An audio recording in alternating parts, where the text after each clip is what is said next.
Hello, जय हिंद सभी को। नमस्कार। आज हम ये वीडियो लेकर आए हैं होमगार्ड की जो भर्ती आई है 41,424 पद जो आए हैं उसके बारे में बात करने के लिए।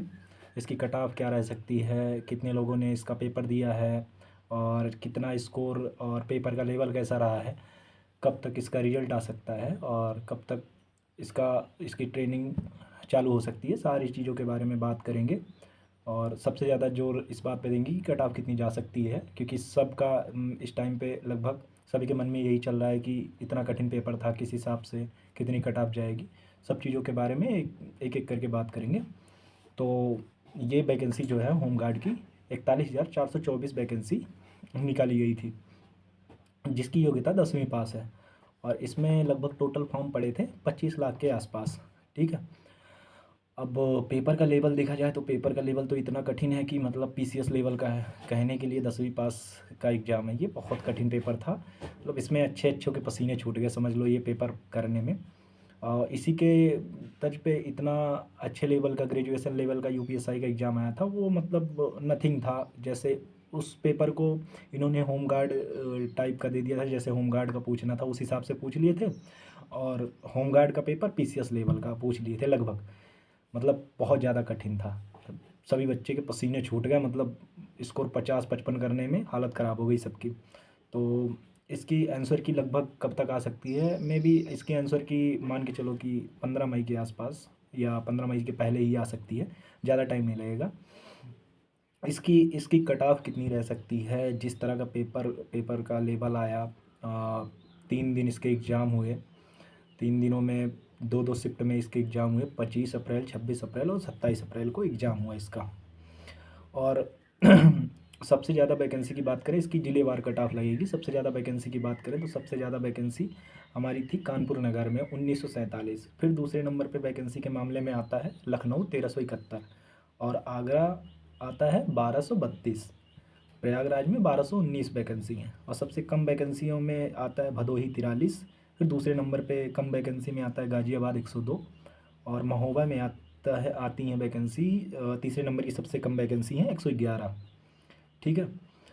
अब ये देखने के बाद कि लगभग लगभग जिलेवार कट ऑफ का ही कि जितनी वैकेंसी है उस हिसाब से कट ऑफ जानी है लगभग। लेकिन एक मोटा मोटा हिसाब लगा के कितना सेफ रह सकता है स्कोर, उस बारे में हम बात करेंगे। और हमारे अमेठी में 480 के आसपास वैकेंसी है। तो अमेठी की कट ऑफ लगभग कितनी रह सकती है, अमेठी के बच्चे कितने पे अपना रनिंग वगैरह चालू कर सकते हैं, उस बारे में भी बात करेंगे। तो लगभग मान के चलो कि जिलेवार कट ऑफ के हिसाब से एक मोटा मोटा जहाँ पे जितनी वैकेंसी है उस हिसाब से कम ज़्यादा आप कर सकते हो। जैसे वैकेंसी जहाँ पे ज़्यादा है वहाँ पे 2-4 नंबर कम लेके चलना, और जहाँ पे कम है वहाँ पे थोड़ा सा ज़्यादा लेके चलना। और वो ज़िले के बच्चे कितने जागरूक हैं पढ़ाई के लिए, उस हिसाब पर भी कट ऑफ का होना डिपेंड करेगा। जैसे अब मैं अपने हिसाब से बता रहा हूँ कि यूआर में फिजिकल के लिए कट ऑफ लगभग लगभग 54 के आसपास रह सकती है, लगभग लगभग। और जहाँ पे ज़्यादा वैकेंसी है जैसे कानपुर नगर, आगरा और लखनऊ प्रयागराज में, यहाँ पे कट ऑफ जो है वैकेंसी ज़्यादा है तो कट ऑफ थोड़ा कम रह सकती है। 54 के आसपास बता रहे हैं, मान के चलो आपके 52 नंबर हैं यूआर से, फिर भी आपको रनिंग करनी चाहिए। इतने में आपका यूआर के लिए फिजिकल के लिए नाम आ जाएगा। अब अपना 4 नंबर 5 नंबर में फिर से कह रहा हूँ कि आप डाउन करके चल सकते हैं, एक मोटा मोटा कि आप कहाँ तक सेफ हैं। तो फिजिकल के लिए यूआर की कट ऑफ 54 रह सकती है और फाइनल में 60 जा सकती है। और ओबीसी की कट ऑफ जो है फिजिकल के लिए 52, ये मेल की बता रहे हैं हम, मेल की वैकेंसी के लिए ओबीसी की कट ऑफ 52 जा सकती है और फाइनल 58 तक हो जाएगी, जिस लेवल का पेपर है। पेपर बहुत कठिन आया है। ठीक है, बहुत ज़्यादा 25 क्वेश्चन तो उसमें करने लायक ही नहीं थे।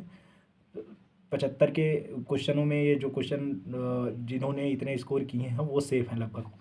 और फिर मैं बात कर रहा था ओबीसी की, ओबीसी 52 से 52 फिजिकल की और 58 जाएगी फाइनल लगभग, अंदाज़ा। और ईडब्ल्यूएस की जिसके 50 नंबर हैं मेल कैटेगरी से, वो सेफ हैं और उनकी फाइनल 56 के आसपास रह सकती है, या 1-2 नंबर ज़्यादा 1-2 नंबर कम, इससे ज़्यादा नहीं जाएगी। एससी कैटेगरी 48 फिजिकल के लिए सेफ हैं और फाइनल जो है 54 नंबर, आप मान के चलिए कि फाइनल हो जाएगा 54 नंबर। एसटी कैटेगरी के लिए आपकी कट ऑफ रह सकती है फिजिकल के लिए 45 और फाइनल 52 तक जाने की उम्मीद है। अब आ जाते हैं फीमेल पे, लड़कियों गर्ल्स के लिए। तो गर्ल्स की यूआर की कट ऑफ जो है 50 और फाइनल लगभग 55 के आसपास हो जाएगी। इतने नंबर हैं तो आपको डरने की ज़रूरत नहीं है, आप अपना फिजिकल की तैयारी करिए, क्योंकि अभी होमगार्ड का फिजिकल बहुत सारे बच्चे स्किप करेंगे, तो कट ऑफ पे बहुत सारा असर पड़ने वाला है। अब ओबीसी की बात कर लेते हैं। गर्ल्स ओबीसी की कट ऑफ 48 रह सकती है और फाइनल 53 के आसपास जा सकती है। ईडब्ल्यूएस की 45 रह सकती है फिजिकल की कट ऑफ, और फाइनल 50 के आसपास जा सकती है। एससी कैटेगरी गर्ल्स की 43 के आसपास रह सकती है फिजिकल की कट ऑफ होमगार्ड की, और फाइनल जो है 48 के आसपास जा सकती है। एसटी कैटेगरी की 41 फिजिकल की, और फाइनल 45 के आसपास जा सकती है। ये हो गई आपकी कट ऑफ की। अब लगभग बात कर लेते हैं कि कितने पे लगभग सेफ रह सकते हैं। ये सारी चीज़ें मैंने आपको बता दी कि आपके अगर इतने नंबर हैं तो रनिंग करिए, अगर इससे 1-2 नंबर कम भी हैं तब भी आप रनिंग करिए, क्योंकि भी थोड़ा बहुत नॉर्मलाइजेशन का 1-2 नंबर, वैसे शिफ्ट लगभग 2-4 नंबर ऊपर और 2-4 नंबर नीचे ही होंगी, इससे ज़्यादा नहीं, क्योंकि पेपर का स्तर लगभग सेम था। तो अगर इतने नंबर हैं तो आपको तैयारी करनी चाहिए अपने फिजिकल की। और फाइनल में जिसके मैं बता रहा 56-57 नंबर के ऊपर है ना, लगभग उसके फाइनल होने की उम्मीद बहुत ज़्यादा है, क्योंकि इसमें बहुत सारी चीज़ें हैं। जैसे यूपीएसआई का अभी 4547 के आसपास वैकेंसी रही है, तो उसमें जो बच्चे एग्ज़ाम दिए हैं ना, वो भी होमगार्ड का पेपर दिए हैं। आप बात को समझिए, होमगार्ड का एग्ज़ाम दिए हैं वो लोग भी।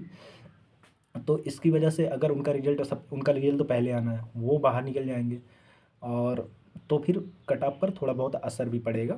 अब रिजल्ट की बात कर लेते हैं। रिजल्ट जो है जून लास्ट तक आ जाएगा आपके फिजिकल कंडक्ट कराने के लिए, और मुझे लगता है रनिंग जुलाई तक कंडक्ट कराई जाएगी। और रही बात और सारी चीज़ों की, तो फिजिकल जितने नंबर पे है मुझे लगता है कि इतने पे करना चाहिए। हाँ, एक बात और मैं बताना चाहता था आप लोगों को कि जितने लोग मतलब जिनका होम गार्ड का पेपर अच्छा नहीं गया है ना, वो यूपीपी की अभी 1 महीने लगभग है, यूपीपी की तैयारी अच्छे से कर लें। उसके लिए मैं वीडियो एक अलग से बना दूंगा। और जिसकी एज होम गार्ड के लिए नहीं है, मतलब जो होम गार्ड में उसमें यूपीपी की एज में नहीं आए हैं, उनके लिए मैं बताऊंगा, एक वीडियो उनके लिए भी बना दूंगा कि आप अगर ग्रुप डी का फॉर्म भरे हैं तो ग्रुप डी को टारगेट कर सकते हैं।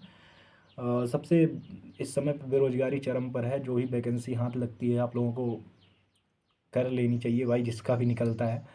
और बेरोजगारी की मार तो ऐसी है कि आप लोग देख ही रहे हैं सब कुछ। हाँ, और हाँ, एक बात और, अगर होमगार्ड की जॉब प्रोफाइल के ऊपर वीडियो बनानी है, मतलब आप लोगों को चाहिए, तो आप कमेंट करना, आप लोगों को उसके ऊपर भी वीडियो मिल जाएगी।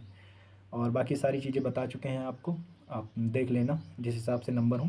डरने की ज़रूरत नहीं है, इतने नंबर हैं तो आपको फिजिकल की तैयारी करनी है, किसी की बात नहीं सुननी है, अपने ऊपर ध्यान देना है, अपने ऊपर विश्वास रखना है, अपनी तैयारी करते रहना है। और सिलेक्शन प्रोसेस इसका बहुत जल्दी कंप्लीट होगा। अगर जिन बच्चों का पहली बार था ये भर्ती, जिन लोग देखे थे, अभी वो आगे की तैयारी करके यूपीपी का पेपर दें, उसके बाद 1 लाख के आसपास वैकेंसी, देखो योगी जी ने फिर से अनाउंस कर दी है, तो यूपी में वैकेंसियाँ आती रहेंगी। आपको बस ज़रूरत है आपको तैयारी करने की।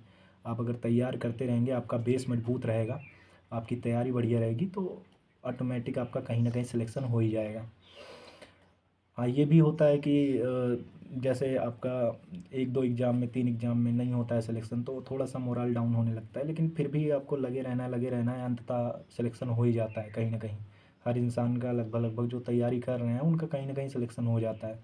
अब जिस हिसाब से आपकी तैयारी है, भले ही आपका उस हिसाब से ना मिल पाए, आपकी ड्रीम जॉब ना मिल पाए, आप ना उस चीज़ को पा पाएँ, लेकिन फिर भी कभी ना कभी सारी चीज़ें सही हो जाती हैं ज़िंदगी में। तो अपनी तैयारी पे ध्यान देना है, पढ़ाई करना है, इधर उधर नहीं घूमना है, अपने लक्ष्य को टारगेट करना है, माँ बाप के सपनों को पूरा करना है, आगे बढ़ते रहना है।